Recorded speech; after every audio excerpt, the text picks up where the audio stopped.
Hello students, welcome back to another video. आज की इस वीडियो में हम डिस्कस करेंगे क्लास 10 की एक्सरसाइज 1.2 से क्वेश्चन नंबर 1। क्वेश्चन नंबर 1 में हमें बोला है कि prove that root 5 is irrational. Root 5 को हमने इर्रेशनल प्रूव करना है। उसके पहले आपको एक थ्योरम 1.2 है वो ध्यान में रखनी है। थ्योरम 1.2 क्या कहती है? थ्योरम 1.2 मतलब मान लो आपके पास कोई नंबर है, एक नंबर है, मान लो ए कोई नंबर है, फॉर एग्जांपल 6, और जब इसका स्क्वायर निकालेंगे वो क्या आएगा? 36, है ना। 6 है, ए कोई नंबर है 6, तो जब इसका स्क्वायर निकालेंगे वो क्या हो जाएगा? 36। बोले कोई भी अगर प्राइम नंबर है, let us say that let our prime number be P. P equal to कोई भी प्राइम नंबर ले लो, फॉर एग्जांपल मैं ले लेता हूँ 2। ठीक है, 2 ले लिया मैंने प्राइम नंबर। बोल रहे हैं कि अगर कोई भी प्राइम नंबर किसी नंबर के स्क्वायर को डिवाइड करेगा, अगर कोई भी प्राइम नंबर किसी नंबर के इस नंबर के स्क्वायर को डिवाइड कर रहा है, डिवाइड करेगा ना, 2 के टेबल में 36 आएगा ना। ठीक है, बोल रहे अगर वो प्राइम नंबर किसी नंबर के स्क्वायर को डिवाइड करेगा, टू टू जो है टू डिवाइड कर सकता है, टू डिवाइड्स किसको कर सकता है? टू डिवाइड कर सकता है, टू डिवाइड्स 36। टू किसको डिवाइड कर सकता है? 36 को। मतलब ये किसका स्क्वायर है? 6 का स्क्वायर। मतलब अगर कोई भी प्राइम नंबर किसी नंबर के स्क्वायर को डिवाइड करेगा, वो उस नंबर को भी डिवाइड करेगा जिस नंबर का वो स्क्वायर है, उस नंबर को भी डिवाइड करेगा। अगर 2 जो है किसी नंबर के स्क्वायर को डिवाइड कर रहा है, वो किसका स्क्वायर है? 36, 6 का। तो 2 किसको डिवाइड करेगा? 2 डिवाइड्स 6 एज वेल। ओके, अगर 2 किसी नंबर के स्क्वायर को डिवाइड कर रहा है 36 को, 36 किसका स्क्वायर है? 6 का। तो 2 जो है वो 6 को भी डिवाइड करेगा। ये प्राइम नंबर, सिर्फ प्राइम नंबर, अगर कोई भी प्राइम नंबर अगर किसी नंबर के स्क्वायर को डिवाइड करेगा, वो उस नंबर को भी डिवाइड करेगा जिस नंबर का वो स्क्वायर है। ये थ्योरम आपने ध्यान में रखनी है। उसके बाद हमारे पास आ जाता है इसका सोल्यूशन। देखो, हमने रूट 5 को इरेशनल नंबर प्रूव करना है, तो ये हम कर सकते हैं कॉन्ट्राडिक्शन मेथड से। कॉन्ट्राडिक्शन मेथड होता है खुद को ही गलत प्रूव करना। ठीक है, खुद को हम गलत प्रूव करने वाले हैं। उसके लिए हम सबसे पहले समझेंगे यहाँ पे कि रूट 5 को हम इरेशनल ना मानकर हम इसको मानेंगे कि ये रेशनल नंबर है। ठीक है, अगर ये इरेशनल नहीं है, ये रेशनल मानेंगे। ठीक है, let the contrary that root 5 is a rational number. Okay, मैंने क्या माना? रूट 5 क्या है? रेशनल नंबर है। ओके, रूट 5 को मैंने रेशनल नंबर मान लिया। तो अगर रूट 5 रेशनल नंबर है तो कॉन्ट्ररी का मतलब होता है अपोजिट। अगर ये इरेशनल नहीं है तो हमने इसको क्या माना? रेशनल। अगर ये रेशनल है तो therefore it can be written as root 5 equal to क्या लिख सकते हैं हम? A upon B, P upon Q, A upon B same चीज है। ठीक है, where A and B are coprime numbers, where A and B are, कोई भी रेशनल नंबर इस फॉर्म का लिखे जा सकता है ना, where A and B are coprime numbers. Okay, and B is not equal to 0। A और बी को प्राइम नंबर्स है। ए और बी क्या है? को प्राइम नंबर्स। को प्राइम नंबर क्या है? फॉर एग्जांपल मेरे पास लिखा मैंने 2/5 लिखा, तो ये 2/5 लिखा, 2 न्यूमरेटर है, 5 डिनोमिनेटर है, ये सेम टेबल में नहीं आ रहे 1 के अलावा। तो जिनका कॉमन फैक्टर सिर्फ और सिर्फ 1 होता है, उन नंबर्स को हम बोलते हैं को प्राइम नंबर्स। ठीक है, तो ये मैंने मान लिया कि ये को प्राइम नंबर्स है, ए और बी को प्राइम नंबर्स है। अब यहाँ पे क्या होगा? अब ए को अकेला करना है तो बी को इधर लाएंगे, तो root 5 will be equal to root 5 into B equal to क्या हो जाएगा? ए हो जाएगा। ठीक है, इतना। अब देखो, अब हमने जो थ्योरम पढ़ी थी उसमें किसी नंबर का स्क्वायर था ना, तो यहाँ पे भी हम क्या करेंगे? स्क्वायर कर देंगे दोनों तरफ, स्क्वायरिंग बोथ साइड। ठीक है, इस तरफ भी स्क्वायर करेंगे और इस तरफ भी स्क्वायर करेंगे। यहाँ पे क्या लिखेंगे? रीजन स्क्वायरिंग बोथ साइड, दोनों तरफ स्क्वायर कर दिया हमने। तो यहाँ पे स्क्वायर से रूट कट हो जाएगा, है ना। रूट 5 का स्क्वायर है, स्क्वायर से रूट कट हो गया, क्या आएगा? 5। और बी का स्क्वायर क्या होगा? B square. और ए का स्क्वायर क्या होगा? A square. तो यहां से क्या पता चला कि देखो, जैसे फॉर एग्जांपल मैंने लिखा है ए इक्वल टू, लिखा है मैंने 5 इंटू, कुछ भी लिख दूं मैं, कुछ भी लिख दूं, तो जो भी आंसर आएगा ना वो किसके टेबल में आएगा? 5 के टेबल में आएगा। तो मतलब ए जो है, ए विल बी डिविजिबल बाई 5, ए जो होगा वो 5 के टेबल में आएगा। यहाँ पे कुछ भी लिख दो आप। ठीक, उसके बाद मैंने यहाँ पे क्या देखा? यहाँ पे देखा 5 के साथ कुछ भी है, बी की वैल्यू कुछ भी हो सकती है। ठीक है, तो अब यहाँ पे हमें पता चला A square is divisible by 5, A square जो 5 के टेबल में आ रहा है। तो हम क्या लिख सकते हैं यहाँ पे, here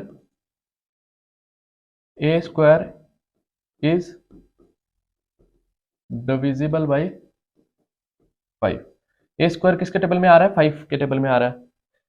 so by theorem 1.3, theorem 1.2 theorem new book के accordingly, by theorem 1.2 A is divisible by 5। अगर ए स्क्वायर डिविजिबल बाय 5 होता है, अभी बताया था, ठीक है, ए स्क्वायर अगर डिविजिबल बाय 5 होगा तो ए भी डिविजिबल बाय 5 होगा। So A if so by theorem 1.2 A is divisible by 5, a is divisible 1.2, a is divisible by 5।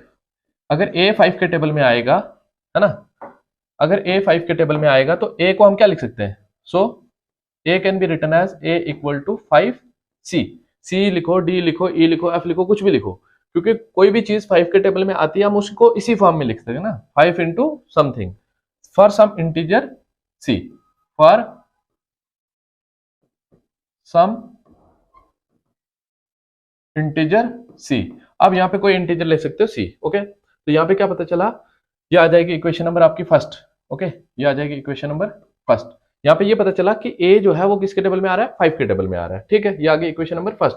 अब ये जो है, ये हम a की जो वैल्यू है ये पुट करेंगे हम किसमें, इसमें, ठीक है, इसमें तो पुट क्या आ जाएगा, put a equal to 5c in 5b square equal to a square. इसमें जब हम पुट करेंगे a की वैल्यू तो यहाँ पे आपके पास क्या आ जाएगा, a की जगह लिखना है 5b square as it is लिखेंगे, 5b square is equal to a की जगह हमने क्या लिखना है 5c, और इसका जो स्क्वायर था वो as it is square as it is आएगा, ओके। तो यहाँ पे आ जाएगा 5b स्क्वायर इक्वल टू 5 का स्क्वायर 25, c का स्क्वायर c स्क्वायर। ये 5 के टेबल में आ रहा है, ये मल्टीप्लाई में डिवाइड में चला जाएगा, तो यहाँ से भी हम कटिंग कर सकते हैं, 5 1 5 5 5 25, तो b square equal to 5c square, ठीक है। यहाँ पे ये वाली चीज और ये वाली चीज देखो कुछ मिलती जुलती है ना, तो यहाँ पे a स्क्वायर 5 के टेबल में आ रहा था, यहाँ पे क्या होगा, b square is divisible by 5, क्योंकि b के साथ 5 के टेबल में और कुछ चीज है, ओके। तो ये जो पूरी चीज बनेगी, c की जगह कोई भी वैल्यू लेते जाओ, तो जब पूरी चीज बनेगी वो किसके टेबल में आएगी, 5 के टेबल में आएगी। तो यहाँ पे भी सेम आएगा आपके पास क्या, here b square is divisible by 5, so b is divisible by 5, b is divisible by 5, यहाँ पे लिख देंगे by 1.3 थ्योरम, 1.2 थ्योरम, 1.2 थ्योरम से आया ये, ओके, 1.2 थ्योरम से आया कि अगर b स्क्वायर 5 के टेबल में आएगा तो b भी 5 के टेबल में आएगा, ओके। b भी 5 के टेबल में आएगा, तो अगर b 5 के टेबल में आएगा तो b को क्या लिख सकते हैं, therefore b can be written as b equal to 5d for some integer d, for some integer d कोई इंटीजर है वहां पे, ओके। अगर b स्क्वायर 5 के टेबल में आ रहा तो यहां से क्या पता चला, b भी 5 के टेबल में आएगा, तो ये आ गई आपकी इक्वेशन नंबर सेकंड, ओके। तो इतना नोट कर लो, उसके बाद मैं बताता हूं आपको। तो अब देखो हमें पता चला कि जो a है वो 5 के टेबल में आ रहा है, b जो है वो भी किसके टेबल में आ रहा है, 5 के टेबल में आ रहा है। लेकिन स्टार्टिंग में हमने माना था कि a और b क्या है, को प्राइम नंबर है, वो 1 के अलावा सेम टेबल में नहीं आ रहे, लेकिन ये किसके टेबल में आ रहे हैं, 5 के टेबल में आ रहे हैं। तो फ्रॉम फर्स्ट एंड सेकंड हमें क्या मिला, from first and second a and b both have common factor at least 5, at least कम से कम 5 है, और भी हो सकता है 5 है कम से कम, ठीक है। तो a और b दोनों का कॉमन फैक्टर कौन है, 5 है। तो दिस कंट्राडिक्शन, ये गलती हुई है ना, देखो हमने माना था a और b को प्राइम है, बट यहाँ पे क्या आ रहा है कि a और b को प्राइम नहीं है, a और b क्या है, तो उनका कॉमन फैक्टर भी है, मतलब other than one common factor है 5, सो दे आर नॉट को प्राइम। दिस कॉन्ट्राडिक्शन अराइजन, ये गलती इसलिए हुई है because of our wrong assumption, क्योंकि हमने गलत माना था। क्या गलत माना था कि √5 is not a rational, not an irrational, it is rational. हमने माना था ना ये रेशनल है, तो वो हमने गलत माना था, वो रेशनल ना होके क्या है, इरेशनल है। इसलिए this contradiction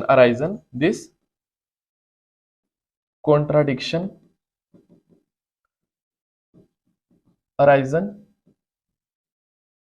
because of our wrong assumption, जो हमने गलत माना था। ठीक है, so we can conclude that, we can conclude that, हम क्या कंक्लूड कर सकते हैं, दैट √5 इज इरेशनल। हम कंक्लूड कर सकते हैं कि √5 क्या है, हमारा इरेशनल है। वो रेशनल नहीं है। क्यों? क्योंकि हमने माना था कि ए और बी को प्राइम है। जब ए और बी को प्राइम माने थे तो मतलब उसका ये था कि उन दोनों का कॉमन फैक्टर क्या है, 1। बट जब हमने प्रोसीड किया, हमने फाइनलाइज किया कि ए और बी के एटलीस्ट कॉमन फैक्टर कौन है, 5b है। अगर 5b है कॉमन फैक्टर तो वो को प्राइम नहीं है। तो को प्राइम नहीं है तो ये कॉन्ट्राडिक्ट हुआ, हमारी बात को गलत साबित हुआ। तो इसलिए गलत साबित हुआ क्योंकि हमने गलत माना था कि √5 रेशनल है, वो इसलिए रेशनल ना होके क्या है, इरेशनल है। तो होप कि आप सबको ये समझ आया होगा। तो क्वेश्चन नंबर 2 में हमें बोला है कि प्रूव दैट 3 + 2√5 इज इरेशनल। अब इसको इरेशनल नंबर प्रूव करना है। तो इसको इरेशनल नंबर प्रूव करने के लिए वही कॉन्ट्राडिक्शन मेथड से करेंगे, खुद को गलत प्रूव करेंगे। तो सोल्यूशन में देखो कैसे होगा, इसको ले लेंगे, मान लेंगे ये अपोजिट मान लेंगे इसका कि ये इरेशनल नहीं है, ये क्या है, रेशनल है। Let the contrary that 3 + 2√5 is a rational number। हमने ये माना कि ये क्या है, रेशनल नंबर है। अगर ये रेशनल नंबर है तो हम इसको a/b की फॉर्म का लिख सकते हैं। Therefore 3 + 2√5 is equal to a/b, where a and b are co-primes and b is not equal to 0। Denominator 0 नहीं है, ये तो ऑब्वियस सी बात है, नहीं होगा कभी भी। तो हमने माना a और b क्या है, को प्राइम है। अगर ये को प्राइम है तो इसको फर्दर अगर हम सॉल्व करें, देखो इसमें ये करना होगा, ऐसे क्वेश्चन में लास्ट क्वेश्चन हमने किया था उसमें √5 को इरेशनल प्रूव करना था, तो वो एक प्रोसीजर था। अब इसमें देखो हमने जो इरेशनल नंबर है ना यहाँ पे, उसको हमें अकेला करना पड़ेगा। देखो ये √5 हमें पता है एक इरेशनल है, 2√5 भी है, बट मेन जो हमने प्रूव किया अभी वो चीज का मैं बता रहा हूँ। √5 को अकेला करना है, उसके लिए 3 इधर प्लस का हो जाएगा माइनस का, तो 2√5 एज इट इज लिखेंगे। 2√5 is equal to a/b - 3। Okay, 2√5 equal to, इसके नीचे 1 देंगे, इसको इसके साथ, इसको इसके साथ, इसको इसके साथ मल्टीप्लाई करेंगे। Okay, a into 1 will be a minus 3 into b will be 3b upon b into 1 will be b। अब ये 2 इधर मल्टीप्लाई में इसके साथ उधर जाएगा डिवाइड में, तो √5 equal to a - 3b upon 2 into B will be 2b हो जाएगा। ओके, तो यहाँ पे हमें पता है a क्या है, इंटीजर है, b क्या है, इंटीजर है। ओके, तो जब इसको पूरा आंसर निकालेंगे a और b कोई भी वैल्यू डाल के अदर देन 0, तो हमारा जो आंसर आएगा वो क्या आएगा, एक इंटीजर ही आएगा, एक रेशनल नंबर ही आएगा, सॉरी रेशनल नंबर आएगा। जब ये रेशनल नंबर आएगा तो ये तो हमें पता है इरेशनल है, तो इरेशनल कैसे रेशनल के इक्वल आ गया, तो irrational can not be equal to rational. This contradiction arisen, ये गलती इसलिए हुई है क्योंकि हमने गलत माना था। क्या गलत माना था कि ये जो है ये रेशनल नंबर है, इसलिए ये रेशनल ना होके क्या है, इरेशनल है। Here rational equal to irrational, which is not possible, which is not possible। okay, this contradiction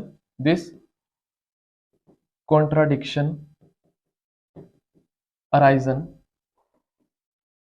because of our wrong assumption, because of our wrong assumption,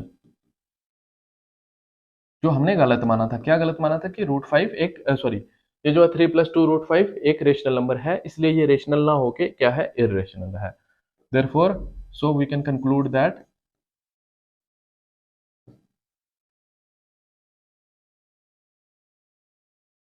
3 plus 2√5 is irrational. तो इस तरह से हम प्रूव कर सकते थे कि हमारा 3 प्लस 2√5 एक इर्रेशनल नंबर है। तो सबसे पहले हमारे पास क्वेश्चन नंबर 3 का फर्स्ट पार्ट है। क्वेश्चन नंबर 3 के फर्स्ट पार्ट में हमें बोला है prove that the followings are irrational. ठीक है, ये इर्रेशनल प्रूव करना है। जैसे 1/√2 है, फर्स्ट ऑफ ऑल 1/√2 को हमने इर्रेशनल नंबर प्रूव करना है। तो देखो ये इर्रेशनल कैसे होगा प्रूव, ये भी कैसे होगा, कॉन्ट्राडिक्शन मेथड से होगा। कॉन्ट्राडिक्शन मेथड मतलब खुद को गलत प्रूव करेंगे। पहले मानेंगे कि ये इर्रेशनल नहीं है, ये क्या है, रेशनल है। Let the contrary that 1/√2 is rational number. हमने माना कि ये एक क्या है, रेशनल नंबर है। अगर ये रेशनल नंबर है, this can be written as in the form of a/b, where a and b are co-primes, okay, where a and b are co-primes and b is not equal to 0। इस तरह से हम लिख सकते हैं इसको a/b की फॉर्म में। अब हमने क्या करना है, √2 को अकेला करना है, तो हम करेंगे क्रॉस मल्टीप्लाई, ये इसके साथ, ये इसके साथ। ओके, तो b into 1 will be b equal to √2 into a will be √2a। Okay, अब ये इधर a मल्टीप्लाई में इधर आएगा डिवाइड में, b/a इक्वल टू क्या हो जाएगा, √2 हो जाएगा। ओके, हमें पता है ये एक इंटीजर है, ये एक इंटीजर है, तो ये एक पूरा क्या है, रेशनल नंबर है। ओके, ये एक रेशनल नंबर है, तो ये क्या है, इर्रेशनल है, √2। तो √2 इर्रेशनल है, ये रेशनल है। अब एक रेशनल इर्रेशनल के इक्वल नहीं हो सकता। ये इसलिए गलती हुई है, ये इसलिए गलत आया है क्योंकि हमने गलत माना था। क्या गलत माना था कि 1/√2 एक क्या है, रेशनल है, इसलिए ये रेशनल ना होके क्या है, इर्रेशनल है। Here rational equal to irrational, यहाँ पे रेशनल जो है वो किसके इक्वल आया, इर्रेशनल के इक्वल आया है। दिस कॉन्ट्राडिक्शन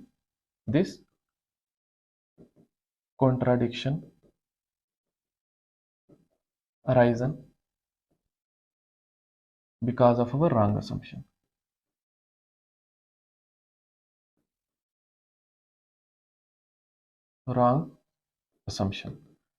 क्योंकि हमने गलत माना था। क्या माना था गलत, कि 1/√2 is rational. It is not rational but it is irrational. So we can conclude that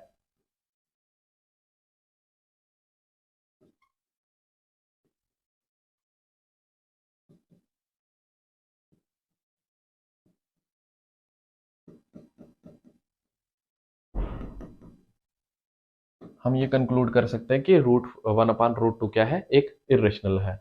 अब ये था फर्स्ट पार्ट। इसका सेकंड पार्ट है 7√5 को हमने इर्रेशनल नंबर प्रूव करना है। 7√5 को हमने इर्रेशनल नंबर प्रूव करना है। ओके, तो सेम वैसे ही करेंगे कॉन्ट्राडिक्शन मेथड से। तो सबसे पहले हमने क्या मानना है कि ये इर्रेशनल ना होके क्या है, रेशनल है। इसको क्या प्रूव करना है हमने, ये इर्रेशनल है। ओके, तो late the contrary that 7√5 is rational number.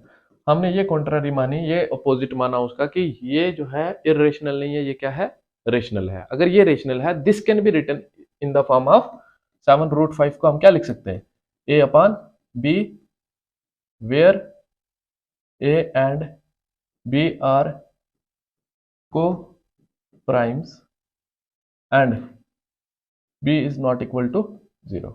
Okay, इस तरह से लिख सकते हैं। तो अब अगर ये चीज है, अब यहाँ पे हमने अकेला करना होगा किसको, √5 को।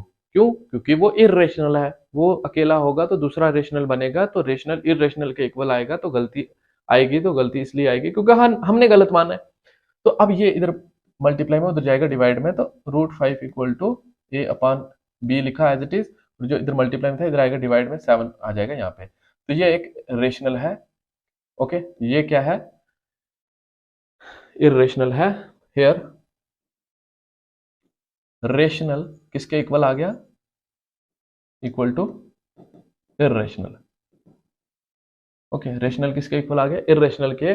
दिस कॉन्ट्राडिक्शन, दिस, ये गलती इसलिए हुई है, this contradiction arisen because of our wrong assumption, arisen because of our wrong assumption. ये गलती इसलिए हुई है क्योंकि हमने गलत माना है। क्या गलत माना है कि रूट 7√5 क्या है, एक रेशनल है, इसलिए ये 7√5 रेशनल नहीं क्या है, एक इरेशनल है। So we can conclude that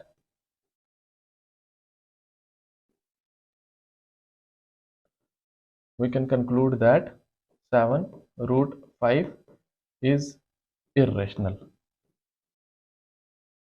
irrational number। 7√5 क्या है, एक irrational नंबर है, ये हमने प्रूव कर दिया। ये था इसका सेकंड पार्ट। अब इसके थर्ड पार्ट में हमें प्रूव करना है 6 + √2। ओके, 6 + √2 को irrational नंबर प्रूव करना है। तो देखो थर्ड पार्ट में 6 + √2 को इरेशनल नंबर प्रूव करना है। ये भी कॉन्ट्राडिक्शन मेथड से करेंगे, गलत खुद को गलत प्रूव करेंगे। उसके लिए हम इसको मानेंगे कि ये इरेशनल ना होके क्या है, ये रेशनल है। Let the contrary that 6 + √2 is rational number। हमने माना कि ये क्या है, एक रेशनल नंबर है। अगर ये रेशनल नंबर है, हम इसको क्या लिख सकते हैं, 6 + √2 equal to a/b, where a and b are co-primes। Okay, a and b are co-primes।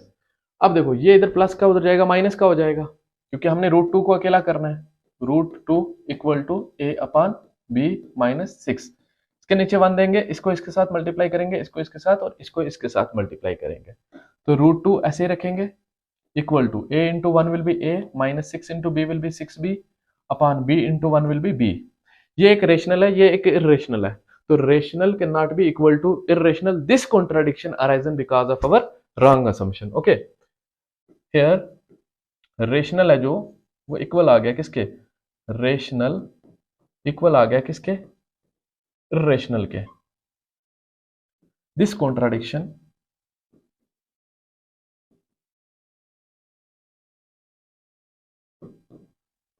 Arisen because of our wrong assumption।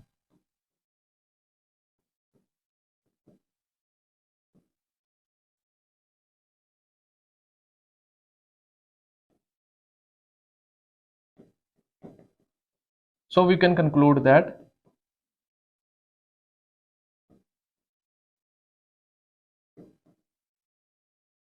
six plus √2 is irrational number. तो इस तरह से हमने कॉन्ट्राडिक्शन मेथड से ये क्वेश्चन को भी किया। होप कि आप सबको समझ आया होगा।